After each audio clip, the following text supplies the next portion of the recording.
கர்த்தருடைய பரிசுத்த நாமத்துக்கு ஸ்தோத்திரம்.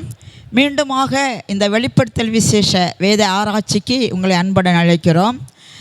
ஒருவேளை நாங்கள் தொடர்ந்து படிக்காமல் ஆங்காங்கே சில பகுதிகளை தொட்டாலும் நீங்கள் கவனமாக எல்லா பதிப்புகளையும் கேட்கும்போது உண்மையிலேயே இந்த வெளிப்படுத்தல் விசேஷத்தை பற்றிய ஒரு தெளிவான அறிவு உங்கள் எல்லாருக்கும் கிடைக்கும். காரணம், பரிசுத்த ஆவியானுடைய உதவியோடும் பரிசுத்த ஆவியானுடைய ஏவுதலோடும் அநேக தெய்வ பிள்ளைகளுடைய ரிக்வஸ்டோடு தான் நாங்கள் இந்த ப்ரோக்ராமை ஆரம்பிச்சிருக்கிறோம்.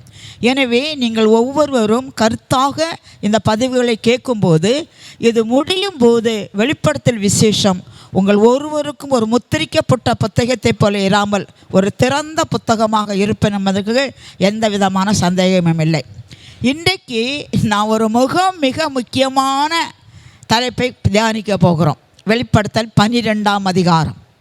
இதுதான் வேதத்தில் உள்ள த உச்சிதமான த க்ரௌன் என்று சொல்லத்தக்க ஒரு மேன்மையான ஒரு பகுதி.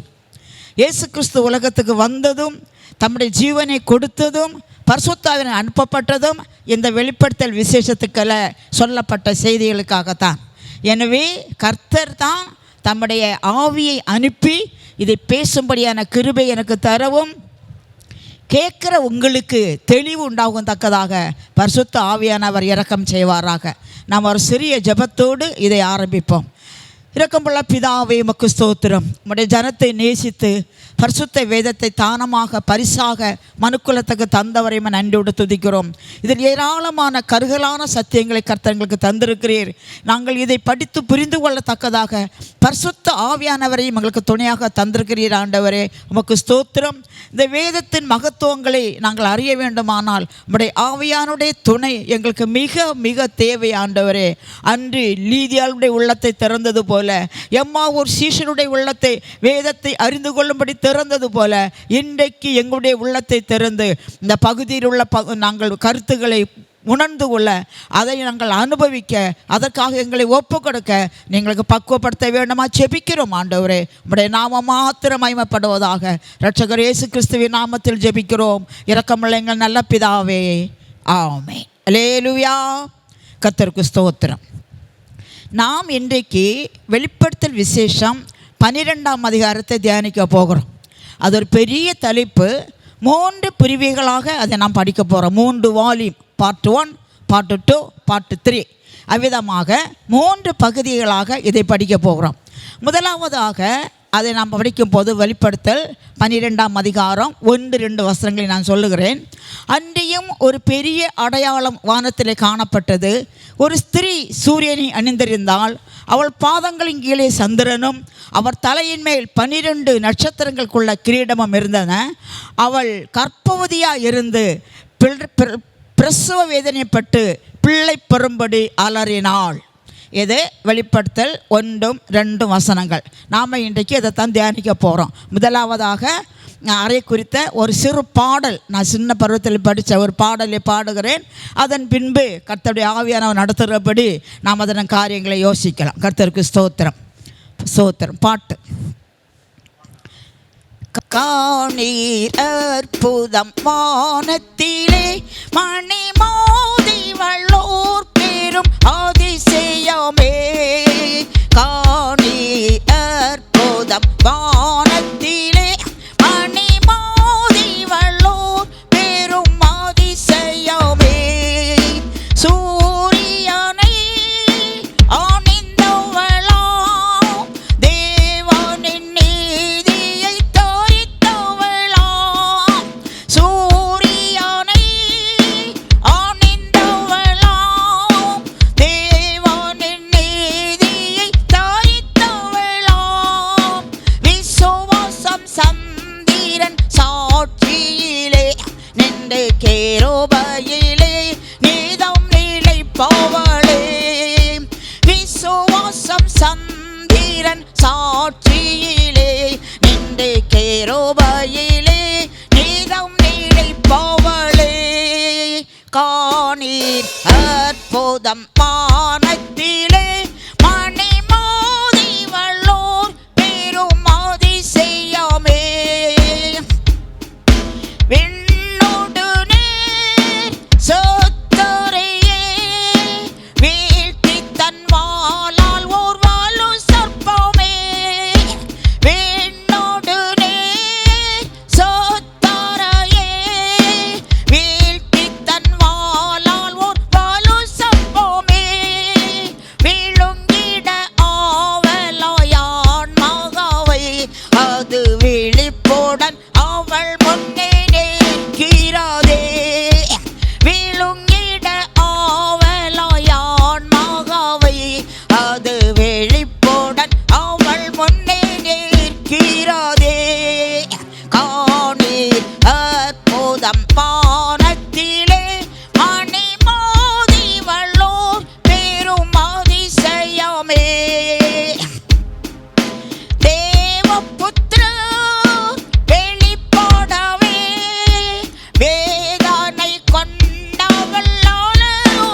வள்ளியிடம் வேளையும் வந்ததினால் காணீர் அற்புதம் வானத்திலே மணிமோதி வள்ளோர் பெரும் அதிசயமே.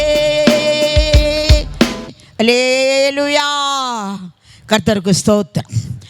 இந்த வசனங்கள் ஆரம்பிக்கும் போது ஒரு ஒரு பெரிய அடையாளம் வானத்திலே காணப்பட்டது என்று சொல்லியிருக்கிறது. அடையாளம் என்கிறது வேதத்திலே 2 வகையில் சொல்லப்பட்டிருக்கிறது. ஒன்று அக்னாலஜ்மெண்ட். அப்படின்னா தாவீதை போர்க்களத்துக்கு அனுப்பின ஈசாய் போர்க்களத்தில் இருக்கிற தன்னுடைய பிள்ளைகளுக்கும் அந்த அதிபதிக்கும் சில தின்பண்டங்களை கொடுத்து அனுப்பிவிட்டு, நீ போய் இவைகளை அவரிடத்தில் கொடுத்து விட்டு அடையாளம் வாங்கி வா என்று சொல்லுகிறார். 1 சாமுவேல் 17ஆம் அதிகாரம் 18ஆம் வசனத்தில் இந்த செய்தி பதிவுபடுத்தப்பட்டிருக்கிறது. அப்படின்னா என்னன்னா, நாம் ஒரு வேலைக்கு அப்ளிகேஷன் போடும்போது ஒரு பெரியவங்களுக்கு ஒரு விண்ணப்பத்தை கொடுக்கும்போது அக்னாலஜ்மெண்ட்டை வைப்போம். அக்னாலஜ்மெண்ட்டு என்னன்னா, அவங்க அதை பெற்றுக்கொண்டு அவங்க சீலை பண்ணி திருப்பி நமக்கு அனுப்புவாங்க. அது வந்தாச்சுன்னா இந்த விண்ணப்பம் அவங்ககிட்ட போயிடுச்சு, அவங்களுக்கு இந்த அப்ளிகேஷன் போய் கிடச்சிச்சு என்பதுக்கு அடையாளம்.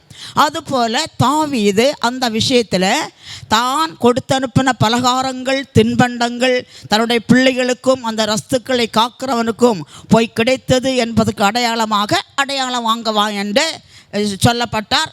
ஈசாய் விதமாக அனுப்பினார். ஆனால் இந்த இடத்துல சொல்லப்பட்ட அடையாளம் என்பது அந்த அர்த்தத்தில் சொல்லப்பட்டதில்லை. நீங்கள் பார்த்தீங்களா, இந்த ஆடு மாடு மேய்க்கிறவங்க எல்லாம் ஒரு இடத்துல போகும்போது அந்த மந்தையை மிஸ் பண்ணிட்டாங்கன்னா பின்னாடி போவாங்க. இதோ இன்னும் காலடி போட்டிருக்குதே, நான் கால் தடம் போயிருக்குது, இது வழியாக தான் அது போயிருக்குன்னு கண்டுபிடிப்பாங்க. நாங்கள் இருக்கிற ஊரில் நிறைய பாம்புண்டு.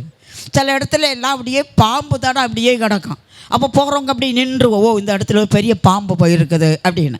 அப்படின்னா ஒரு விஷயம் இப்படி நடந்திருக்கிறது என்பதுக்கு அந்த தடம் ஒரு அடையாளம். அதுபோல் இந்த அடையாளம் என்பது எதிர்காலத்தில் நடக்க போகிற காரியங்கள். வெளிப்படுத்தல் விசேஷத்தில் சொல்லப்பட்ட 3 அடையாளங்களில் இது ஒன்று. வெளிப்படுத்தல் விசேஷத்தில் 3 அடையாளம் சொல்லப்பட்டிருக்கிறது. ஒன்று 12ஆம் அதிகாரம் 1ஆம் வசனம், இன்னொன்று 12ஆம் அதிகாரம் 3ஆம் வசனம், இன்னொன்று 15ஆம் அதிகாரம் 1ஆம் வசனம். இவை 3இலும் தான் வெளிப்படுத்தல் விசேஷத்தில் அடையாளம் என்று சொல்லப்பட்ட வார்த்தை வருகிறது. இது எதற்கு அடிச்சல்னா, எதிர்காலத்திலே நடக்க போகிற ஒரு காரியத்தை இவ்விதமாக நடக்கும் என்பதை நாம் அறிந்து கொள்ளும்படியாக அடையாளமாக சொல்லப்பட்டது. அது ஒரிஜினல் இல்லை. 2வது, இது வானத்திலே காணப்படுகிறது. ஏன்னா வானத்தில் ஒரு சம்பவம் நடந்தால் எல்லாரும் எட்டி பார்ப்பாங்க. என்னது அது, அது என்ன தெரியுது பாரு, அது என்னதுன்னு பார்ப்பாங்க. அதனால் இது முழு உலகமும் கண்டு ஆச்சரியப்படத்தக்க அதிசயப்படத்தக்க ஒரு விஷயமானபடியினால் வானத்திலே இது தெரிகிறது. அதற்கு இந்த அடையாளம் என்ன என்றால் பாருங்கள், ஒரு ஸ்திரீ சூரியனை அணிந்திருந்தாள். அவள் பாதங்களின் கீழே சந்திரனும் அவள் தலையின் மேல் 12 நட்சத்திரங்களுக்குள்ள கிரீடமும் இருந்தன. அவள் கர்ப்பவதியாக இருந்து பிள்ளை பெறும்படி வேதனைப்பட்டு அலறினாள். இது அந்த ஸ்திரியை பற்றியது. அடுத்த வசனம், அதற்கு எதிராக நிற்கிற ஒரு வலு சர்ப்பம் 7 தலைகளையும் 10 கொம்புகளையும் அந்த தலைகளில் மேல் 7 முடிகளையும் உடைய சிவப்பான பெரிய வலு சர்ப்பம் என்று அவளுக்கு முன்பாக நின்று கொண்டிருக்கிறது. அந்த வலு சர்ப்பமானது அவள் பெறப்போகிற பிள்ளையை பட்சித்து போடும்படியாக அவளுக்கு முன்பாக நிற்கிறது என்று எழுதியிருக்கிறது. முதலாவது, இந்த ஸ்திரியை பற்றிய சில ரகசியங்களை நாம் கற்றுக்கொள்ள வேண்டும். இந்த ஸ்திரியை பற்றி ஏராளமான கருத்துங்கள், ஏராளமான ஸ்தாபன தலைவர்கள், பெரிய பெரிய நபர்கள், வேத ஆராய்ச்சியாளர்கள் பல கருத்துக்களை சொல்லி இருக்கிறார்கள். முதலாவது அவர்கள் சொல்லப்பட்ட கருத்துக்களை நாம் தியானிக்க வேண்டும். ஒன்று, ஒரு விஷயத்தை நாம் பேச வேண்டுமானால் அதில் உள்ள ஒவ்வொரு பகுதிகளும் பேசப்பட வேண்டும். ஒரு பகுதி 2 பகுதியை மட்டும் மாத்திரம் பேசிவிட்டு இதுதான் என்று சொல்லக்கூடாது. காரணம், வேதத்திலே எண்ணாகமத்தின் புத்தகம் 33ஆம் அதிகாரம் 35ஆம் வசனத்தில் ஒரே காரியத்தை வைத்து எந்த விஷயத்தையும் நாம் நிர்ணயிக்கக்கூடாது. அப்புறம் உபாகமத்தில் சொல்லும்போது 17ஆம் அதிகாரத்தில் எந்த விஷயமும் 2-3 சாட்சிகளினாலே நிலவரப்படும் என்று சொல்லியிருக்குது. உங்களுக்கு தெரியுமா, நம்முடைய இந்திய தேசத்து சட்டங்களில் 40% மேலாக நம்முடைய வேதத்தில் எழுதப்பட்டது. நம்முடைய உங்களுக்கு தெரியும், நம்முடைய வேதத்தில் ஒரு பத்திரம், நம்முடைய தேசத்தில் ஒரு பத்திரம் எழுதும்போது, ஒரு குடுக்கல் வாங்கல் எழுதும்போது, ஒரு செய்தி எழுத வேணுமா 3 சாட்சி வேணும். 1 எழுதப்படுகிறவர்கள், 2 எக்ஸ்ட்ரா சாட்சிகள் வேணும். அது நம்ம வேதத்தில் எழுதுறது தான். வேதத்தில் நம்ம எழுதி கொடுத்த கர்த்தர் சொல்லியிருக்கிறாரு, எந்த ஒரு காரியம் 2-3 சாட்சிகளினாலே நிலைவரப்பட வேணும். அப்படி என்றால் அந்த 2-3 சாட்சிகள் இல்லாமல் வேதத்தில் உள்ள ஒரு காரியத்தையும் பேசப்படக்கூடாது. கர்த்தர் ஏசாயாவை பற்றி சொல்லும்போது, ஏசாயா 34ஆம் அதிகாரம் 16ஆம் வசனத்தில், கர்த்தருடைய வேதத்தில் தேடி வாசியுங்கள், அவைகளில் ஒன்றும் குறைவுபடாது, அவைகளில் ஒன்றும் ஜோடில்லாதிராது, அவருடைய ஆவி அவைகளை சேர்க்கும் என்று எழுதியிருக்குது. இப்போ வேதத்தில் உள்ள எல்லா காரியத்துக்கும் ஒரு ஜோடி இருக்கும். அவ்விதமாக இந்த வேதத்தில் உள்ள இந்த ஸ்திரீயுடைய ஒவ்வொரு பகுதியும் பேசப்படும் போது, ஒவ்வொரு பகுதிக்கும் 2-3 வசன வேத ஆதாரத்தை கொடுக்கும்போது அது சரியாக இருந்தால் நாம் அதை யோசிக்க வேணும். கர்த்தருக்கு ஸ்தோத்திரம், ஏற்றுக்கொள்ள வேணும். முதலாவது, இந்த ஸ்திரியை பற்றிய தவறான எண்ணங்களை பற்றி நான் சொல்ல வரேன். ஒன்று, இந்த ஸ்திரீ இஸ்ரவேல் ஜனம் என்றும் அவள் பெற்ற ஆண் பிள்ளை இயேசு என்றும் சொல்லப்படுகிறது. அந்த ஸ்திரீ இஸ்ரவேல் தேசமாக இருந்தால், அவள் பெற்ற பிள்ளை ஆண் பிள்ளையாக இருந்தால், இயேசு உலகத்துக்கு வரும்போது இஸ்ரவேல் ஜனங்கள் துன்பப்படவில்லை. அந்த ஸ்திரீ பிள்ளையை பெற்றவுடனே வனாந்தரத்துக்கு போனாள் என்று எழுதியிருக்கிறது. இஸ்ரவேல் தேசமானது இயேசு பிறந்தவுடனே வனாந்தரத்துக்கு போகவில்லை. இயேசுவும் பிறந்தவுடனே சிங்காசனத்துக்கு எடுத்துக்கொள்ளப்படவில்லை. நீங்கள் இந்த அடையாளத்தை பற்றி சொல்லும்போது பாருங்கள், வேதத்திலே இதற்கு முன்னதாக ஒரு சில அடையாளங்கள் சொல்லப்பட்டது. ஏசாயா 7ஆம் அதிகாரம் 14ஆம் வசனத்தில் இயேசுவுடைய பிறப்பை பற்றி முன்னறிவிக்கும் போது, இதோ ஒரு கன்னிகை கற்பவதி ஆகிய ஒரு குமாரனை பெறுவாள், அதனால் ஆண்டவர் தாமே உங்களுக்கு ஒரு அடையாளத்தை கொடுப்பார், இதோ ஒரு கன்னிகை கற்பவதியாகி ஒரு குமாரனை பெறுவாள், அவருக்கு இம்மானுவேல் என்று பெயரிடுவார்கள் என்று எழுதியிருக்குது. காரணம், என்றைக்கு மனுக்குலம் பாவத்தில் விழுந்ததோ அன்றைக்கே இரட்சகராகிய இயேசு வாக்கு பண்ணப்பட்டார். ஆதியாகமம் 3ஆம் அதிகாரம் 15ஆம் வசனத்தில் ஸ்திரீயின் வித்து சர்ப்பத்தின் தலையை நசுக்கும் என்று இயேசுடைய பிறப்பை பற்றி சொல்லியிருக்கிறது. அப்போ ஸ்திரீயின் வித்து சொல்லும்போது அன்றைய தினத்திலேருந்தே ஒவ்வொருத்தராக பார்த்துட்டு வராங்க, யார் ஸ்திரீன்னு வித்து என்று. காரணம், நாம் அனைவரும் இயேசுவை தவிர இந்த உலகத்தில் பிறந்த அனைவரும் புருஷனுடைய வித்து, இயேசு ஒருவரே ஸ்திரீயின் வித்து. அப்போ அந்த காலத்தில் இன்றைக்கு நம்ம அநேகர் 2ஆம் வருகை ஆராய்ச்சி பண்ணிகிட்ருக்குறோம் இல்லை, அநேக 2ஆம் வருகை ஆராய்ச்சி பண்ணுறோம், சபை எடுத்துக்கொள்ளப்படுறது ஆராய்ச்சி பண்ணுறோம். அப்படி பண்ணுறது போல் இயேசுடைய வருகை பிரித்தும் அநேக தீர்க்க தரிசனங்களையும் சங்கீதங்களையும் நியாயப்பிரமாணத்தையும் வைத்து ஆராய்ந்து கொண்டிருந்தார்கள். அப்படி ஆராய்கிறவர்களுக்கு கிடைத்த வசனம் என்ன? ஒரு கன்னிகை கற்பவதியாகி ஒரு குமாரனை பெறுவாள், இது உங்களுக்கு அடையாளம். ஆண்டவர் தாமே உங்களுக்கு ஒரு அடையாளத்தை தருவார், இதோ ஒரு கன்னிகை கற்பவதியாகி ஒரு குமாரனை பெறுவாள், அது இயேசுடைய இந்த வருகைக்கு அடையாளம். அடுத்ததாக இயேசுடைய பிறப்பை பற்றி தேவதூதன் மேய்ப்பருக்கு சொல்லும்போது, லூக்கா சுவிசேஷம் 2ஆம் அதிகாரம் 10ஆம் வசனத்தில், பிள்ளையை துணிகளிலே சுற்றி முன்னணையிலே கடத்தியிருக்க காண்பீர்கள், இதுவே உங்களுக்கு அடையாளம். அப்போ பாருங்கள், அந்த காலத்தில் வேத பிரமாணத்தின்படி ஒரு குடும்பத்தில் முதல்ல பிறக்கிற ஆண் பிள்ளை கர்த்தருக்கு செலுத்தப்பட வேணும், கர்த்தருக்கு காணிக்கையாக வேணும். அப்போது அந்த எருசலேம் தேசத்தில் தேவாலயத்தில் ஏராளமான குழந்தைகள் ஒவ்வொரு நாளும் பலிக்கு கொண்டு வந்துகிட்டே இருப்பாங்க. தேவனுக்கு ஆடுகள் தேவனுக்கு பலி செலுத்தப்படும், பிள்ளைகள் கர்த்தருக்கு ஒப்பு கொடுக்கப்பட கொண்டே இருப்பார்கள். அப்போ இயேசு பிறந்திருக்கிறார். இயேசு மரியாள் யோசேப்பு தம்பதியினருக்கு முதற் பெயர். இயேசு ஒரே பேர் இல்லை, இயேசு முதற் பெயர். இயேசுவின் தாயாகிய மரியாளும் யோசேப்பும் கூடி வருமுன்னே கருதரித்து பிறந்தவர் தான் இயேசு. மத்தேயு சுவிசேஷம் 1ஆம் அதிகாரம் கடைசி வசனத்தில், அவள் தன் முதற் பேரான குமாரனை பெருமளவும் அவளை அறியாதிருந்து அவருக்கு இயேசு என்று பெயரிட்டார். அதன் பின்பு இயேசுவை பெற்ற தாய் குடும்பமாக வாழவில்லை, அவள் கன்னியாகவே பரலோகத்துக்கு போலார் என்று ஒரு குரூப் பேசுகிறார்கள். அது முழுக்க முழுக்க தப்பு. வேதம் என்ன சொல்லுகிறது என்றால் 13ஆம் அதிகாரத்தில் மத்தேயுவில் இயேசுவை குறித்து அநேகர் இடரல் அடையும் போது, இவன் தச்சனுடைய குமாரன் அல்லவா, இவன் தாய் மரியாள் என்பவர் அல்லவா, யாக்கோபு, யோசே, சீமோன், யூதா என்பவர்கள் இவனுடைய சகோதரர்கள் அல்லவா, இவனுடைய சகோதரிகளும் நம்மிடத்தில் இருக்கிறார்கள் அல்லவா என்று சொன்னாங்க. அதுபோல் அப்போஸ்தலர் நடபடி 1ஆம் அதிகாரம் பரிசுத்தாவியை பெற்ற கூட்டத்தில் இயேசுவின் தாயும் இயேசுடைய சகோதரரும் இயேசுடைய சகோதரிகளும் இருந்ததாக சொல்லப்பட்டிருக்கிறது. எனவே இயேசுவின் தாயாகிய மரியாள் இயேசுவை பெற்ற பின்பு குடும்பமாக வாழ்ந்து பிள்ளைகளை பெற்றார் என்பதற்கு நான் விசுவாசிக்கிற வேதம் ஒரு சாட்சி. அல்லேலூயா. அடுத்தபடியாக யோவானை அனுப்பினவர் யோவானுக்கு இயேசுவை பற்றி அடையாளம் சொல்லுகிறார். யோவான் சொல்லுகிறார், யோவான் சுவிசேஷம் 1ஆம் அதிகாரத்தில் இயேசுவை தேவ ஆட்டுக்குட்டி, உலகத்தின் பாவத்தை சுமந்து தீர்க்கிற தேவ ஆட்டுக்குட்டி என்று அறிமுகம் பண்ணின யோவான் சொல்லுகிறார், இவரை நானும் அறியாதிருந்தேன். என்னை ஞானஸ்நானம் கொடுக்கும்படியாக அனுப்பினவர் ஆவியானவர் புறாவை போல் இறங்குகிறதை நீ யாருமே ஆவியானவர் புறாவை போல் இறங்குறதை நீ காண்பாயோ அவர்தான் ஆவியினாலும் ஜலத்தினாலும் ஞானஸ்நானம் கொடுக்கும்படி நான் அனுப்புகிறவர் என்று அடையாளம் சொல்லியிருந்தார். இதே போல் மத்தேயு 3ஆம் அதிகாரத்தில் யோதயா தேசத்தில் இருந்து அநேகர் யோதா நதியில் யோவான்ட்ட ஞானஸ்நானம் எடுக்க வர்றாங்க. ஞானஸ்நானம் பெற்றுக்கொண்டே இருக்கிறார். ஒரு குறிப்பிட்ட நபர் இயேசு வர்றார்.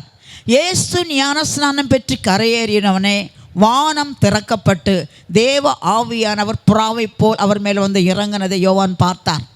அதனால தான் இயேசு யோவான் அவரை பார்த்து, இவர் தேவ ஆட்டுக்குட்டி, இவர் உலகத்தின் பாவத்தை சுமந்து தீர்க்கிற தேவ ஆட்டுக்குட்டி என்று சாட்சி கொடுத்தார். யோவானுடைய சீடர்கள் அவரை பின்பற்றினார்கள். அதே போல் யோவான் சுவிசேஷம் 1ஆம் அதிகாரம் கடைசி வசனங்களை நான் பார்க்கும்போது, இந்த நதானிவேல் அத்திமரத்தின் கீழே உட்கார்ந்து வேதத்தை தியானித்து கொண்டிருக்கிறார். அந்த காலத்தில் வேத பிரமாணத்தை தியானிக்கிறவர்கள் அத்திமரத்தின் கீழே இருக்கிறது அவங்களுடைய பழக்கம். அப்போது அவர் அவர் வேதத்தை ஆராய்ச்சிட்டு இருக்கும்போது ஏற்கனவே இயேசுவை இரட்சகராக கண்டு இயேசுக்கு பின் சென்ற அந்திரேயாவும் பேதுருவும் பெத்சாயிதா ஊரானாகிய பிலிப்பும் சேர்ந்து இவர்கிட்ட நதானியேல்கிட்ட வந்து, நம்ம இரட்சகரை கண்டோம். அவர் அப்புறம் எப்படி சொல்கிறாங்கன்னா, மோசேயின் நியாயப்பிரமாணத்தில் எழுதியிருக்கிறவரை, மோசேயும் தீர்க்கதரிசிகளும் சொன்னவரை நாங்கள் கண்டோம், அவர் நாசரேத்து ஊரானும் யோசேப்பின் குமாரனாகிய இயேசுவே என்று அவரை அறிமுகப்படுத்துகிறார். இவ்விதமாக இயேசு பிறப்பதற்கு ஒரு தீர்க்க தரிசனத்துக்கு ஒரு அடையாளம், இயேசுவை இரட்சகர் இவர்தான் என்ற கண்டு கொள்ளுக்கு ஒரு அடையாளம், இயேசு பிறந்தவுடனே மேய்ப்பர்கள் இவரை கண்டு கொள்ளுக்கு ஒரு அடையாளம், எல்லாம் அடையாளமாக காணப்பட்டது. அதே போல் இந்த அடையாளமாக சொல்லப்பட்டது. இந்த ஸ்திரியை பற்றி நான் முதல்ல சொன்னது போல் பலவிதமான தவறான அபிப்பிராயங்கள் பேசப்பட்டும் எழுதப்பட்டும் இருக்கின்றன.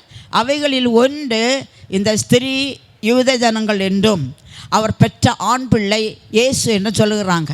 நான் முதல்ல சொன்னது போல் இயேசு இந்த உலகத்தில் வந்த நேரத்தில் யூதர்கள் அப்படிப்பட்ட துன்பத்தை அனுபவிக்கவில்லை.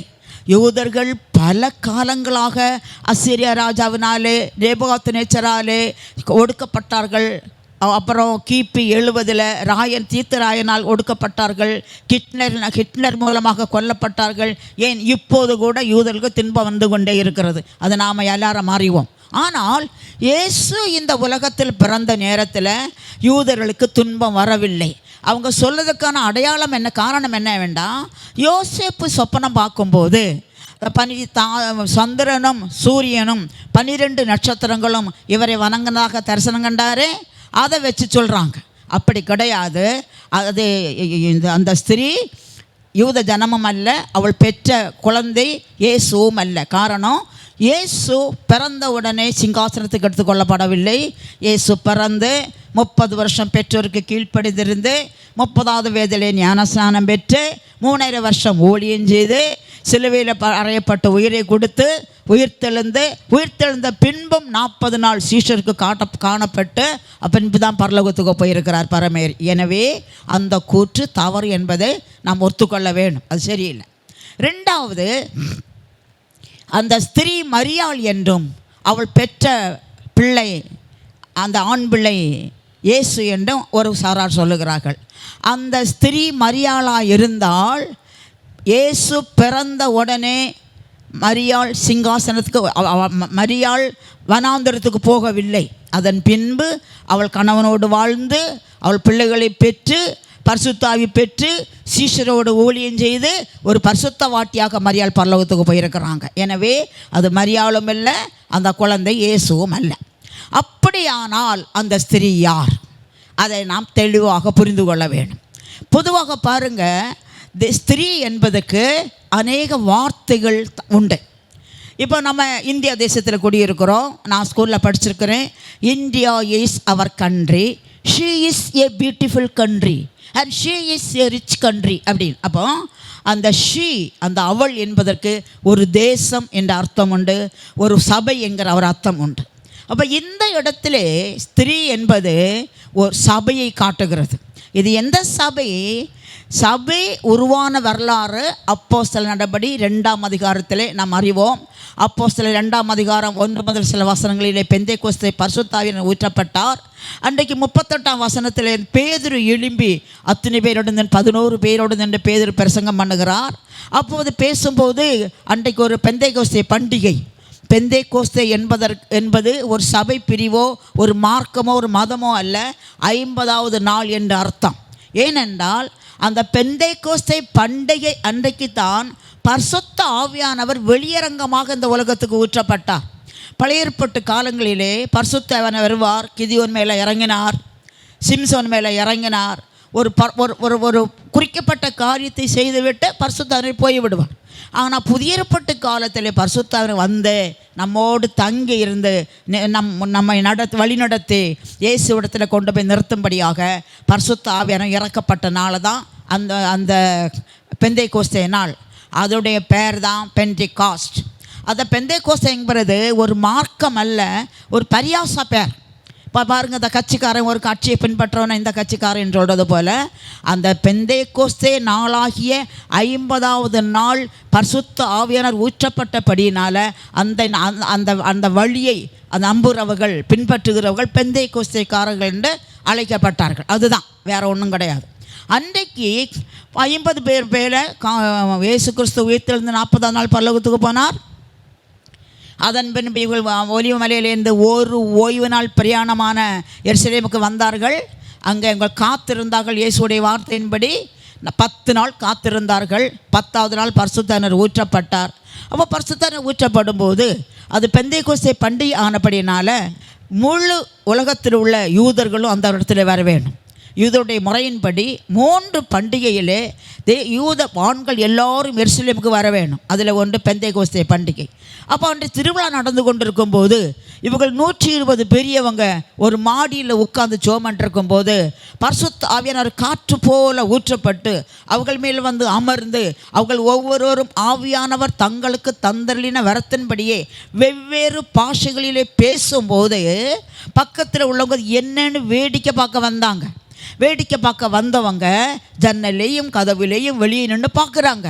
இவங்க 120 பேரும் பரிசுத்த ஆவியானவரில் நிறைந்து தேவனை துதிக்கிறார்கள். அவர்கள் அனைவரும் கலிலேயர்கள் மட்டும், படிப்பு அறிவு இல்லாதவர்கள், மீன் பிடிச்சிட்டு இருந்தவங்க, அவங்களுக்கு கலிலேய பாஷையை தவிர வேறு ஒன்றுமே தெரியாது. ஆனால் இவர்கள் பேசுகிற பாஷையை தாய்மொழியாக கொண்டவர்கள் வெளியே வந்து நிற்கிறாங்க. அந்த வெளியே வந்து நிற்கிறவங்க யோசிக்கிறாங்க, இவங்க எல்லாம் கலிலேயர் தானே, இவங்களுக்கு நம்ம பாஷை எப்படி தெரியும், அவங்க நம்ம பாஷையில் தேவனை மகிமைப்படுத்துகிறாங்களே அப்படி இதை அறியும்படியாக அவங்க ஜெபம் பண்ணி முடிகிறது வரையில இவங்க அமைதலாக இருந்து அவங்கள்ட்ட போய் கேட்குறாங்க, ஆண்டவரே, சகோதரமாரே இது என்ன, சகோதரிமாரே இது என்னன்னு கேட்குறாங்க. அப்படி அவங்க கேட்கும்போது இவங்க அப்போ அந்த கேள்விக்கு பதில் சொல்லும்படியாக பேதுரு எழும்பி நின்று இயேசுவை பற்றி சொல்லுகிறார். அன்று தான் சபை உருவாக்கப்பட்டது. அன்றையிலிருந்து பரிசுத்த ஆவியானவர் சபைக்கு தலைவராக இருந்து சபையை நடத்தி கொண்டு வருகிறார். இந்த சபையானது மத்திய ஆகாயத்தில் எடுத்துக்கொள்ளப்படுகிறது வரையிலேயும் பரிசுத்த ஆவியானவர் இந்த சபையை நடத்துவார். இந்த ஸ்திரீ பெற்ற ஆண் பிள்ளைன்னு சொல்கிறோமே, அதை பற்றி அது ஒரு பெரிய தலைப்பு. அதை தனி பாடமாக நம்ம படிப்போம். இதில் அது நான் பேச விரும்பலை. அப்படியானால் அந்த பரிசுத்த ஆவியானவர் உலகத்துக்குள்ளே ஊற்றப்பட்ட நாள் தான் பெந்தைக்கோஸ்தே நாள். அன்று தான் பெந்தை கிறிஸ்தவ சபையின் பிறந்த நாள்.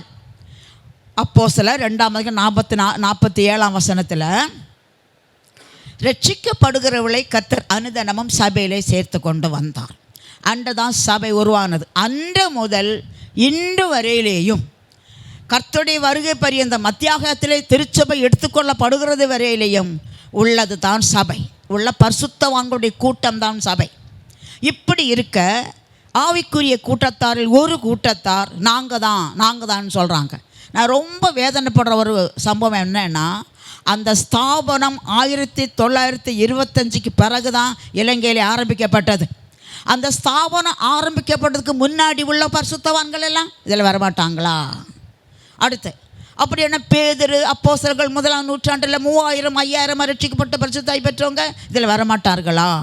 அடுத்து அந்த ஸ்தாபனம் ஏதேசம் அநேக ராஜ்யங்களிலே உலகத்திலே பரம்பி இருக்கிறது, சந்தோஷப்படத்தக்க காரியம். ஆனால் அந்த ஸ்தாபனம் ரீச் ஆகாத தேசங்கள் இருக்குது உலகத்தில். வேதம் முழு உலகத்துக்கும் கொடுக்கப்பட்டது. திருச்சபை முழு உலகத்திலேயும் உள்ள தெய்வ ஜனங்கள், முழு உலகத்திலே இயேசு இரத்தத்தால் மீட்கப்பட்டவர்கள். நீங்கள் ஒன்று கட்டாயம் அறிஞ்சிருக்க வேணும், இந்த உலகத்தில் சொல்லப்படுகிற ஒரு சபை பிரிவும் பரலோகத்தில் இருக்காது. ஆமென். பரலோகத்தில் ஒரு கூட்டம் இருக்காங்க. அவங்க யாருன்னா, பரலோகத்தில் பேரெழுதியிருக்கிற முதற் பெயரானவர்களின் சர்வ சங்கமாகிய சபை. எபிரேயர் நிருபக்காரன் 12:22 பற்றி சொல்லும்போது, நீங்கள் எப்படியெல்லாம் வந்தீங்கன்னு சொல்லும்போது ஒரு வார்த்தை சொல்லுவார், பரலோகத்தில் பேரெழுதியிருக்கிற முதற் பெயரானவர்களின் சர்வ சங்கமாகிய சபை. இதுதான் அந்த ஸ்திரீ. அப்போ உலகத்தில் எழுதப்பட்டிருக்கிற சொல்லப்படுகிற ஒரு சபை பிரிவும் பரலோகத்தில் வராதுன்னு சொன்னானே. அப்போ நம்ம ஏன் சபை பிரிவாக வச்சுருக்கிறோம்? நம்ம இந்திய தேசத்திலே சில சட்டத்திட்டங்கள் இருக்குது. நம்ம அதிகாரத்துக்கு கீழ்ப்படிய வேணும். அதற்கு கீழ்ப்படிச்சு தான் நாம் சபையை ரெஜிஸ்டர் பண்ணுறதும் அதுக்கான காரியங்களை செய்வதும் அதிகாரத்துக்கு கீழ்ப்படிஞ்சு நம்ம அந்நிய தேசத்தில் வாழ்கிறபடியினால் அந்த காரியத்தை செய்கிறமே ஒழிய இங்கே சொல்லப்பட்ட ஒரு சபை பிரிவும் பரலோகத்தில் பேர் சொல்லப்படாது. பரலோகத்தில் இருக்கிற ஒரே ஒரு சபை என்னது? பரலோகத்தில் பேர் எழுதியிருக்கிற முதற் பெயரானவர்களின் சர்வ சங்கமாகிய சபை. அல்லேலூயா. இப்போது இந்த சபையை தான் அந்த ஸ்திரீ என்கிறது. அடுத்தபடியாக இவள் சூரியனை அணிந்திருந்தாள். நல்லா கவனிக்கணும். இவள் சூரியனை அணிந்திருந்தாள். சூரியனா என்ன? மல்கியா தீர்க்கதரிசியின் புஸ்தகம் 4ஆம் அதிகாரம் 2ஆம் வசனத்தில் இயேசுவுக்கு நீதியின் சூரியன் என்ற பெயர் இருக்குது. நீதியின் சூரியன் உங்கள் இருதயத்தில் உதிக்கும். அப்போ நீதியின் சூரியனாகிய இயேசுவை நாம் யாராக இருந்தாலும் ஏற்றுக்கொள்ளும் போது நாம் தேவனுடைய பிள்ளைகளாக மாறுகிறோம். நாம் சூரியனை அணிகிறோம். அடுத்து கொலோசையர் 3ஆம் அதிகாரம் 27ஆம் வசனத்தில், கலாத்தியர் 3:27 உங்களில் இயேசு கிறிஸ்துவுக்கு உள்ளாக ஞான ஸ்நானம் பெற்ற அனைவரும் அவரை தரித்து கொண்டதை அறியாமல் இருக்கிறீர்களா? தரித்து கொள்றதுன்னா என்ன? இப்போ நான் நிற்கிறேன்னா ட்ரெஸ் பண்ணியிருக்கிறேன், உடம்பு தெரியாமல் அப்படியே துணியை உடுத்தியிருக்கிறோமில்ல, இதுதான் தரித்து கொள்கிறது. இதை ரோமன் நிருபம் 6ஆம் அதிகாரம் 3-4 வசனத்தில் சொல்லும்போது, நீங்கள் இயேசு கிறிஸ்துவுடைய மரணத்துக்கு உள்ளான ஞானஸ்நானம். அப்படி என்றால் ஞானஸ்நானம் பெறும்போது தான் ஒருவர் இயேசுவை தரித்து கொள்ளுகிறோம். அதை நீங்கள் கட்டாயம் புரிந்து கொள்ள வேண்டும். அநேகர் ஞானஸ்நானம் எடுக்காமல் சாக்கு போக்கு சொல்லி நாங்கள் சின்ன பிள்ளைகளை எடுத்துட்டோம், நாங்கள் அப்படி செஞ்சிடறோம் இப்படி செய்கிறோம் சொல்கிறதெல்லாம் இந்த உலகத்துக்கு செல்லும். அம்மா செல்லும் சகோதரா சகோதரி, ஆனால் பரலோகத்தில் எண்ணப்படாது. நீங்கள் இதை அறிய வேண்டுமானால் மத்தேயு சுவிசேஷம் 22ஆம் அதிகாரத்தில் அந்த ராஜாவுடைய குமாரனுடைய கல்யாணம் இருக்குது பார்த்தீங்களா, அதை படிக்கணும். அதில் எல்லாம் நல்லா தான் இருக்குது. கல்யாண வஸ்திரம் தரித்திராத ஒருவன் அங்கே காண்றான். அதை நம்ம நல்லா படிக்கும்போது கல்யாண வஸ்திரம் தரித்திராத ஒருவன், ஏண்டா ஞானஸ்நானந்தான் நமக்கு வஸ்திரம். ஞானஸ்நானம் பெற்றாதான் வஸ்திரம் நம்ம உடுத்திக்கிறோன்னு தேவன் பாப்பா. இதுக்கு ஏராளமான வாக்கியங்கள் இருக்குது. இந்த நேரத்தில் நான் அதிகமாக அதில் ஆழமாக போகலை. ஆனால் ஞானஸ்நானம் குழந்தையில் எடுத்தேன்னு சொல்கிறது நான் வச்சுருக்கிற வேதத்தை கொத்தது கிடையாது. குழந்தைக்கு ஒன்றுமே தெரியாது. ஞானஸ்நானத்தை பற்றி ஓரிரு வார்த்தைகளை மட்டும் சொல்கிறேன். மத்தேயு மார்க்கு 16:16 விசுவாசம் உள்ளவனாகி ஞானஸ்நானம் பெற்றவன் ரட்சிக்கப்படுவான். குழந்தைக்கு என்ன தெரியும்? அம்மாவே தெரியாது, அப்பாவே தெரியாது, அண்ணன் தம்பி தெரியாது, நல்லது கெட்டது தெரியாது. அதுக்கு நான் தண்ணியை தொளிச்சாக்க அது ஞானஸ்நானம் ஆகாது. இதெல்லாம் 1ஆம் நூற்றாண்டில் வந்த ஒரு 3ஆம் நூற்றாண்டில் வந்த ஒரு துரோபதேசம். பிற்காலத்தில் படிக்கும்போது நாம் அதை படிப்போம். எனவே வசனத்தின்படியான ஞானஸ்நானம், வேதம் போதித்த ஞானஸ்நானம், யோவான் கொடுத்த ஞானஸ்நானம், இயேசு எடுத்த ஞானஸ்நானம், அப்போஸ்தலர் கொடுத்த ஞானஸ்நானம், வேதத்தில் சொல்லப்பட்ட ஞானஸ்நானம் முழுகிறது. அப்போ அப்போஸ்தலர் 8ஆம் அதிகாரத்தில் பிலிப்பு பிரசங்கம் பண்ணிகிட்டே போகிறாரு. கந்தாகை மந்திரி வந்துகிட்டே இருக்கிறார் ரதத்தில். எருசலேமில் பலி செலுத்திட்டு ஒரு புக்கை வாங்கிட்டு வராரு. இவர் ரதத்தில் உட்காந்து படிக்கிறார். அவருக்கு ஒன்றும் புரியலை. பக்கத்து ஊரில் பிலிப்பு ஊழியத்தின் பண்ணிகிட்டு இருக்கிறார். கர்த்தருடைய ஆவியான பிலிப்பிட்ட சொல்கிறார், நீ இப்போ அந்த ரதத்தை சேர்ந்து கொள்ளுன்னு. அவர் இங்கே வரார். வரும்போது இவர் நடந்து வரார். அவர் ரதத்தில் உட்காந்து படிக்கிறார். பிலிப்பி கேட்குறாரு, ஐயா நீங்கள் படிக்கிற அர்த்தம் உங்களுக்கு தெரியுமா?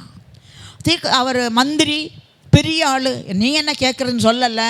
எனக்கு தெரியாது ஐயா, யாராவது ஒருத்தர் சொல்லி தந்தால் தானே எனக்கு புரியும் அப்படி சொல்லி அவர் இன்னொரு கொஸ்டின் வைக்கிறார். இந்த தீர்க்கதரிசி யாரை பற்றி சொல்லுகிறார்? தன்னை பற்றி சொல்கிறாரா, இன்னொருத்தரை பற்றி சொல்கிறாரா? இவர் சொல்ல ஆரம்பித்த உடனே பிலிப்பை ரதத்தில் ஏற்றி பேசிகிட்டே போகிறாங்க. பிலிப்பு என்ன பேசியிருப்பார்? இந்த இந்த கந்தாகை மந்திரி படித்தது ஏசாயா தீர்க்கதரிசியின் புஸ்தகம் 53ஆம் அதிகாரம். பழைய ஏற்பாட்டில் இயேசு கிறிஸ்துவுடைய பாடு மரணத்தை முழுதுமாக தெரியப்படுத்துகிற ஒரே அதிகாரம் ஏசாயா 53ஆம் அதிகாரம். இதை இவர் படிச்சுட்டே இருக்கும்போது இவர் பாவ மன்னிப்பு, ஞானஸ்நானம் இப்படிப்பட்ட வார்த்தைகளை பேசிகிட்டே போகும்போது தண்ணி இருக்குது. அப்போ மந்திரி என்ன சொல்கிறாரு? இதோ தண்ணி இருக்கிறதே, நான் ஞானஸ்நானம் பெற தடை என்ன? உடனே அவர் சொல்கிறார், நீ முழு இருதயத்தோடும் இயேசு தேவனுடைய குமாரன் என்று விசுவாசித்தால் தடை இல்லை. ஒன்று அவர் சொல்ல, நான் விசுவாசிக்கிறேன், இயேசு தேவனுடைய குமாரன் விசுவாசிக்கிறேன்னு சொல்லி இறங்கினாங்க. பிலிப்பு மந்திரிக்கு ஞானஸ்நானம் கொடுத்தார். அவர்கள் தண்ணீரிலிருந்து கரையேறின உடனே ஆவியானவர் பிலிப்புவை கொண்டு போய் விட்டார். அப்போ தண்ணியில் இறங்கி இருக்கிறாங்க, கரை ஏறி இருக்கிறாங்க. இந்த ஞானஸ்நானத்தை நான் கவனிக்க வேணும். எனவே என்னை கேட்குற அன்பர்களுக்கு நான் சொல்கிறது, நீங்கள் எப்பேற்பட்டவங்களாக இருக்க ஊழியம் செய்யலாம், காணிக்கைகளை கொடுக்கலாம், திருச்சபைகளை கட்டி கொடுக்கலாம், ஏழுக்கு இறக்கம் செய்யலாம். நீங்கள் ஞானஸ்நானம் மட்டும் எடுக்காவிட்டால் இந்த சத்தியத்தின் முடிவில் நான் ஒரு வார்த்தை சொல்லுவேன், அப்படி நீங்கள் இரத்த சாட்சிகளாக மறிக்க வேண்டியது இருக்கும், வருகையில் போக முடியாது. என்ற ஸ்திரீ தான் ஆண் பிள்ளையப்படுறான். ஸ்திரீக்குள்ளே நீங்கள் வரணுன்னா ஞானஸ்நானம் எடுக்க வேணும். எனவே அந்த ஸ்திரீ பெந்தேகோஸ்தே நாளிலே பரிசுத்த ஆவியானவர் ஊற்றப்பட்ட அன்றைக்கு உருவாக்கப்பட்ட சபை இன்றைக்கு வரையிலேயும் வளர்ந்து கொண்டே இருக்கிறது. இதுதான் ஸ்திரீ. அவள் சூரியனை அணிந்திருந்தது. இயேசுவாகிய இயேசுவை அவர் அப்படியே அணுகிறா. எப்போ இயேசு அணுகிறாவ? ஞானஸ்நானத்தின் போது. கர்த்தருக்கு ஸ்தோத்திரம். அடுத்து அவள் பாதங்களின் கீழே சந்திரன் இருந்தது. சந்திரன் என்பது ஒரு தானாக ஒளி கொடுக்கக்கூடியது கிடையாது. சந்திரனுக்கு தனி வெளிச்சம் கிடையாது, சுய வெளிச்சம் கிடையாது. சூரியனுடைய வெளிச்சத்தை பிரதிபலித்து கொடுக்கிறது நம்ம எல்லாம் ஸ்கூலில் படிக்கிறோம். அப்போ அவள் நிற்கிறது சந்திரன் என்றால் அவள் சுய நீதியில் நிற்க முடியாது. அவளுக்கு சுய அறிவு கிடையாது, அவளுக்கு சுய வெளிச்சம் கிடையாது. அவள் சந்திரன் ஆகிய கிருபையிலே நிற்க வேணும், தேவனுடைய விசுவாசத்திலே நிற்க வேணும். இயேசுவை பற்றிய விசுவாசத்திலேயும் தேவனுடைய கிருபையில் இருக்க வேணும். இதைத்தான் எபேசியர் 2:8 கிருபையினாலே விசுவாசத்தை கொண்டு ரட்சிக்கப்பட்டீர்கள், இது உங்களால் உண்டானதில்லை, தேவனுடைய ஈவன். நாம் ரட்சிக்கப்பட்ட ஒவ்வொருவரும் நம்முடைய சொத்தினாலேயோ, நம்முடைய அழகினாலேயோ, நம்முடைய படிப்பினாலேயோ, நம்முடைய அந்தஸ்தினாலேயோ, நம்முடைய குலத்தினாலேயோ நம்ம ரட்சிக்கப்படலை. தேவன் நம்மேல் வைத்த கிருபையினால் நாம் ரட்சிக்கப்பட்டிருக்கிறோம். இது தான் அவள் நின்ன சந்திரனை குறிக்கிறது. அல்லேலூயா. அவள் பாதங்களின் கீழே சந்திரன் இருந்தது. இனி சந்திரன் 2 நாள் கூட ஒன்று போல் இருக்காது. இன்னும் போல் நாளை இருக்காது, நேற்றுக்கு போல் இன்னும் இருக்காது. அப்படி ஒவ்வொரு நாளும் ஷேப்பு மாறிட்டே வரும். அதுபோல் அவள் விசுவாசத்தில் நிற்கும்போது குறைவு வரும், நிறைவு வரும், நிந்தை வரும், பாடு வரும், அவமானம் வரும், கீர்த்தி வரும், மேன்மை வரும், கண்ணீர் வரும், பிரச்சனை வரும். இதெல்லாம் நிறைந்தது தான் கிறிஸ்தவ வாழ்க்கை. இதே தான் ஆதியாகமம் 8ஆம் அதிகாரத்தில் நோவாட்ட தேவன் சொல்லும்போது பலி அங்கீகரித்து கொண்டு பூமி உள்ள நாளளவும் உஷ்ணமும் கோடைக்காலமும் சீதளமும் மாரிக்காலமும் மாறி மாறி வரும்னு சொன்னார். இதுதான் சந்திரனில் நிற்கிறது. விசுவாச வாழ்க்கை, கிருபை பற்றி கொண்டிருக்கிற வாழ்க்கை, சுயநீதி இல்லாத வாழ்க்கை, முற்றிலும் கர்த்தரை நம்பியிருக்கிற வாழ்க்கை, வாழ்வோ தாழ்வோ நீரே என்று நிற்கிற வாழ்க்கை தான் அவள் நிற்கிற சந்திரன். அல்லேலூயா. அடுத்தபடியாக அவள் சிரசின் மேல் 12 நட்சத்திரங்கள் உள்ள கிரீடம் இருந்தது. கிரீடம் என்பது ஒரு வெற்றி பெற்றவங்களுக்கு கிடைக்கிற ஒரு அடையாளம், ஒரு கௌரவம். அந்த 12 நட்சத்திரங்கள் என்பது அப்போஸ்தலர் நடபடிகள் வெளிப்படுத்தல் 1ஆம் அதிகாரம் 20ஆம் வசனத்தில் தேவன் தம்முடைய ஊழியர்களை நட்சத்திரங்களாக ஏந்தி இருக்கிறார் என்று சொல்லியிருக்கிறது. கர்த்தருடைய ஊழியர்கள் நட்சத்திரங்கள். தானியேல் 12ஆம் அதிகாரம் 1-2-3 வசனத்தில் ஞானவான்கள் ஆகாய மண்டலத்தின் ஒளியைப் போலவும் அநேகரை நீதிக்குட்படுத்துகிறவர்கள் நட்சத்திரங்களைப் போலவும் என்றைக்கும் உள்ள சதா காலங்களிலும் பிரகாசிப்பார்கள். அப்போ நட்சத்திரங்கிறது தேவனுடைய ஊழியர்கள், அநேகரை சத்தியத்துக்குள்ளே வழிநடத்துகிறவர்கள், ஆத்துமாக்களை ஆதாயம் பண்ணுகிறவர்கள். இந்த 12 நட்சத்திரம் என்பது இயேசுவுடைய 12 அப்போஸ்தலரை குறிக்கும். அவள் சுமந்திருக்கிறது, அந்த ஸ்திரீ அவள் சுமந்திருக்கிறது என்னன்னா அப்போஸ்தலருடைய உபதேசம். ஒரு சபையுடைய அஸ்திபாரம் உபதேசங்கள் 7. அதைத்தான் நீதிபதிகள் சொல்லும்போது ஞானம் தன் வீட்டை கட்டி தன் 7 தூண்களையும் சித்தரித்து என்று எழுதியிருக்கிறது. ஒரு சபைக்கு உபதேசம் கட்டாயம் வேணும். அது கண்ட உபதேசத்தை எல்லாம் அங்கே கொண்டு வரக்கூடாது. அது ஆரோக்கியமான உபதேசமாக இருக்க வேண்டும் என்று தீத்து 1:7 வேதம் சொல்லுகிறது, பவுல் சொல்லுகிறார். அந்த 12 அப்போஸ்தலர்கள் சொன்ன உபதேசத்தை இவள் தலையிலே சுமந்திருக்க வேண்டும். அவைகள் என்ன? அது அப்போஸ்தலர் நடபடி 2ஆம் அதிகாரம் 38 40 கீழே வந்துகிட்டே இருக்குது, 47 வரை. ரட்சிப்பு, மனம் திரும்புதல், பாவம் மன்னிப்பு கண்டு ரட்சிப்பு, பாவம் மன்னிப்பு கண்டு ஞானஸ்நானம், பரிசுத்தாகி பெறுகிறது, மாறுபாடான சதையை விட்டு விலகிறது, அப்பம் பிக்குதல், ஜெபம் பண்ணுதல், உபவாசம் பண்ணுதல், அந்யோன்ய ஐக்கியம். இதுதான் 7 அப்போஸ்தல உபதேசம். இந்த அப்போஸ்தல உபதேசத்தை தலையாக வைத்து கொண்டிருக்கிறவர்கள் தான் சபை. அப்போ இயேசு சொன்னார் மத்தேயு சுவிசேஷம் 13ஆம் அதிகாரம் 52ஆம் வசனத்தில், இப்படி இருக்கிறபடியால் பரலோக ராஜ்யத்துக்கு அடுத்தவைகளில் உபதேசிக்கப்பட்டு தேறின வேதபாரகன் எவனும் தன் பொக்கிஷத்திலிருந்து பழையவைகளையும் புதியவைகளையும் எடுத்துக்கொடுக்கிற வீட்டெஜமானுக்கு ஒப்பாயிருப்பான். அப்போ ஒரு சபை வசனத்திலே வளர வேணும். அவளுக்கு அந்த ஸ்திரீ கற்பவதியாக இருந்தால் எழுதியிருக்கிறது. கற்பவதினா என்ன? அவள் ஒரு குழந்தை வயத்தில் அவள் உருவாகி வளருது. அவர் குழந்தை வயத்தில் உருவாக வேண்டுமானால் நாம் அனைவரும் அறிவோம், ஒரு விதை அவருடைய கற்பத்திலே விழ வேண்டும். அந்த விதை என்ன? யாக்கோபு 1 பேதுரு 1ஆம் அதிகாரம் 23ஆம் வசனத்தில் அழிவுள்ள வித்தினாலே இல்லை, அழியாததும் என்றென்றைக்கு நிலை நிற்கிறதுமான ஜீவனுள்ள வார்த்தையாகிய தேவ வசனத்தினாலே மறுபடியும் ஜெனிப்பிக்கப்பட்டீர்களே. இயேசுடைய தேவ பிள்ளைகளை பற்றி யோவான் சொல்லும்போது, யோவான் சுவிசேஷம் 1ஆம் அதிகாரம் 13ஆம் வசனத்தில் அவர்கள் மனுஷனுடைய சித்தத்தினாலாவது புருஷனுடைய சித்தத்தினாலாவது பரவாமல் தேவனாலே பிறந்தவர்கள். அப்போ அந்த ஸ்திரீ கற்பவதியாக இருக்க வேண்டுமானா அவள் வசனத்தினாலே மறுபடியும் பிறந்த ஒரு குழந்தை அவருடைய வயத்தில் உருவாக வேணும். அந்த குழந்தை திருவசனமாகிய வசனத்தை கேட்டு உருவாக வேணும். எமோஷன்லேயோ மற்றவங்களை பார்த்தோ கர்த்தரிடத்தில் நம்பக்கூடாது. திருவசனத்தினாலே வசனத்தை விசுவாசித்து கர்த்தருக்குள்ளால் வர்றவங்க தான் அந்த குழந்தை. அந்த குழந்தை திருவசனம் அவர் கற்பவதி ஆன உடனே பிள்ளை பெற முடியலை, அந்த குழந்தை வளர வேண்டியிருக்கிறது. அந்த ஒரு நபர் கிறிஸ்துக்களை வளர வேண்டுமானால் 2 காரியம் தேவை: தேவ வசனமும் பரிசுத்தாவியின் உதவியும். அப்போஸ்தலனாகிய பேதுரு இதை பற்றி சொல்லும்போது 1 பேதுரு 2ஆம் அதிகாரம் 1-2 வசனத்தில் சொல்லும்போது 1-2-3 இப்படி இருக்க கிறிஸ்து தயவுள்ளவர் என்று நீங்கள் ருசி பார்த்தது உண்டானால் சகலவித பொறாமையும் சகலவித புறங்கூறுதலையும் ஒழித்துவிட்டு நீங்கள் வளரும்படி புதிதாய் பிறந்த குழந்தைகளைப் போல திருவசனமாகிய களங்கமில்லாத ஞானப்பாலின் மேல் வாஞ்சையாயிருங்கள். அப்போ ஒரு நபர் கிறிஸ்துக்குள் வளர வேண்டுமானால் வசனம் தேவை. வசனத்தை ஒவ்வொரு நாளும் கற்று கற்று கற்று அதன்படி வாழ்க்கையை ஒப்பிட்டு பார்த்தா வளர வேணும். இந்த ஆகாரத்தில் 2 வகை இருக்குது. இது அப்போஸ்தலன் பவுல் பேதுரு சொல்கிறது திருவசனமாகிய களங்கமில்லாத ஞானப்பால். அப்போஸ்தலனாகிய பவுல் கொரிந்தியருக்கு எழுதும்போது 3ஆம் அதிகாரத்தில் உங்களுக்கு பலன் இல்லை, உங்கள்கிட்ட பொறாமை இருக்குது, உங்கள்கிட்ட கோபம் இருக்குது, உங்கள்கிட்ட எரிச்சல் இருக்குது, அதனால் நான் உங்களுக்கு ஆகாரம் தர முடியல, பாலையே கொடுக்குறேங்கிறார். அப்போ ஆகாரத்தில் 2 வகை இருக்குது. ஒன்று பால், ஒன்று கட்டியான ஆகாரம். இப்போ முதுவயதானவங்களுக்கு பாலை குடித்தா நிம்மதியாக இருக்க முடியாது.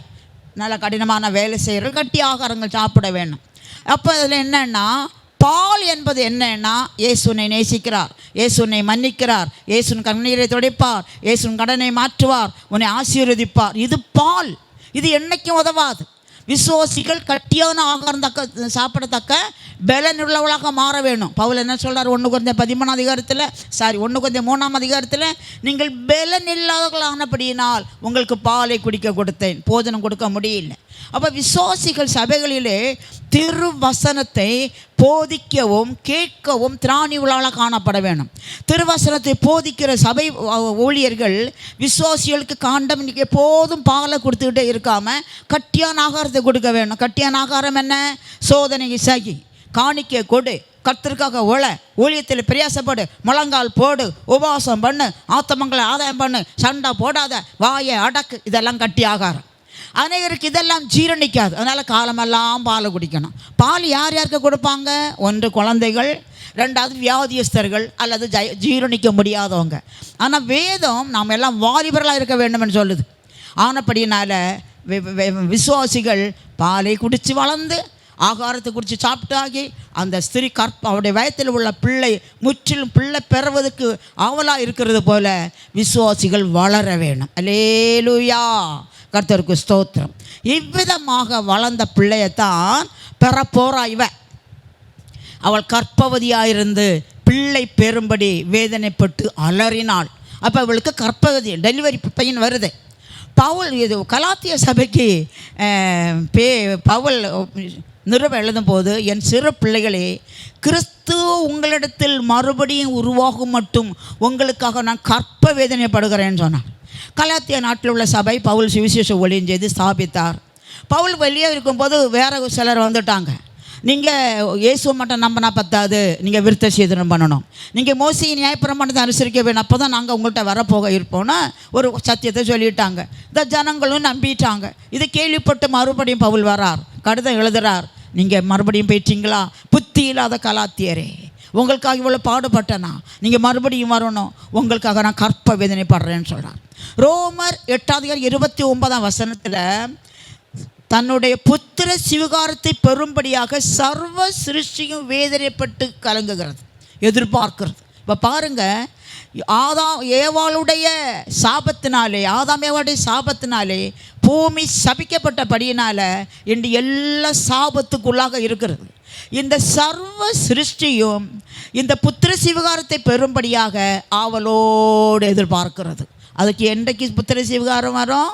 சபை எடுத்துக்கொள்ளப்பட்டு பின் 1000 வருஷ அரசாட்சியில் ஆதாம் ஏவாள் காலத்தில் இருந்தது போல தேசம் இருக்கும். அது வரையிலேயும் சர்வ சிருஷ்டியும் ஏகமாய் தவிக்கிறது. இந்த ஸ்திரீயானவள் பிள்ளை பெறும்படியாக வருத்தப்பட்டு அலறி கொண்டிருக்கிறாள். இப்போ நான் மறுபடியும் சொல்கிறேன், இந்த ஸ்திரீ யாருன்னு சொல்லிட்டு, அவள் அணிஞ்சிருக்கிற சூரியன் யாருன்னு சொல்லிட்டு, அவள் நிற்கிற சந்திரன் யாருன்னு சொல்லிட்டு, அவள் தலையில் இருக்கிற நட்சத்திரங்கள் கிரீடம் என்னன்னு சொல்லிட்டு, அவள் வயத்தில் ஒரு பிள்ளை உருவாகுது. இப்போ பாருங்கள், திடீரென்று அந்த பிள்ளை சிங்காசன அவர் ஆண் பிள்ளையை பெறுகிறார். அந்த பிள்ளை சகல ஜாதிகளையும் இருப்புக்கோளால் ஆளுகை செய்கிற ஒரு ஆண் பிள்ளை. அந்த ஆண் பிள்ளை என்பது தனி தலைப்பு, நம்ம அதை தனியாக படிப்போம், இந்த இடத்துல அதை கொண்டு வரலை. அவள் ஒரு பிள்ளையை பெறுகிறாள். அந்த பிள்ளை பெற்ற உடனே சிங்காசனத்துக்கு எடுத்துக்கொள்ளப்படுகிறது. உடனே ஸ்திரியானாலும் வனாந்தரத்துக்கு போகிறாள். தான் அடுத்த டாப்பிக்கில் நம்ம படிப்போம், அடுத்த வால்யூமில். அப்போ அந்த ஸ்திரீ ஒரு ஆண் பிள்ளையை பெறுகிறாள். அவளுக்கு எதிரே ஒரு சர்ப்பம் இருக்கிறது. நாம் இந்த செய்தி இதோட முடிக்கிறோம். அடுத்து தொடர்ந்து அந்த ஸ்திரீ வனாந்தரத்துக்கு போனதையும் அந்த ஸ்திரீயுடைய சந்ததியையும், வனாந்தரம்னா என்ன, அவள் வனாந்தரத்துக்கு ஏன் ஓடிப்போனா, அவள் ஓடிப்போனது எது அவளுக்கு உதவிச்சுது, அவள் சந்ததி எப்படி இருந்தது, அவள் வனாந்தரத்தில் எவ்வளோ காலம் இருந்தாள் என்பதை படிப்போம். அதை தொடர்ந்து இன்னொரு பாடமாக இந்த சர்ப்பத்தை பற்றி படிப்போம். அடுத்தடுத்து இந்த செய்திகளுக்குள் வரும். இந்த செய்திகள் கவனமாக கேளுங்க. கர்த்தருடைய ஆவியானவர் உங்களுக்கு உதவி செஞ்சு வேதத்தின் மகத்துவங்களை அறியும்படி உதவி செய்வாராக. நான் சொல்கிறேன், இந்த ஆண் பிள்ளைத்தான் மணவாட்டி. அல்லேலூயா. சபைன்னு சொல்கிறோமே, இந்த ஸ்திரீ அல்ல, ஸ்திரீக்குள்ளே உருவாகி வெளிப்படுகிற ஆண் பிள்ளை. இப்போ நம்முடைய எய்ம் என்ன? நம்ம அநேக சபைக்குள்ளே இருக்கிறோம், இதில் திருப்தி அடையாதபடி ஆண் பிள்ளையாக மாற்றப்பட வேணும். அந்த ஆண் பிள்ளை ஒரு நொடி பொழுதில் சிங்காசனத்துக்கு எடுத்துக்கொள்ளப்படுமே. அந்த கூட்டத்தில் இருந்து மணவாளனாகிய இயேசுவோடு மகிழ்ச்சியாக இருக்கும்படியாக வேதம் நமக்கு அழைப்பு கொடுக்கிறது. இந்த வாய்ப்பை நீங்கள் நல் வாய்ப்பாக எடுத்து இதை பயன்படுத்தி கொள்ளும்படி இயேசு நாமத்தில் கேட்கிறோம். இதோட வார்த்தையை முடிக்கிறேன். அடுத்த வால்யூமில் நான் வெகு சீக்கிரத்தில் சந்திப்போம். கர்த்தர் உங்களை ஆசீர்வதிப்பாராக. கர்த்தருடைய நாமம் மகிமைப்படுத்தப்படுவதாக. கர்த்தருக்கு ஸ்தோத்திரம்.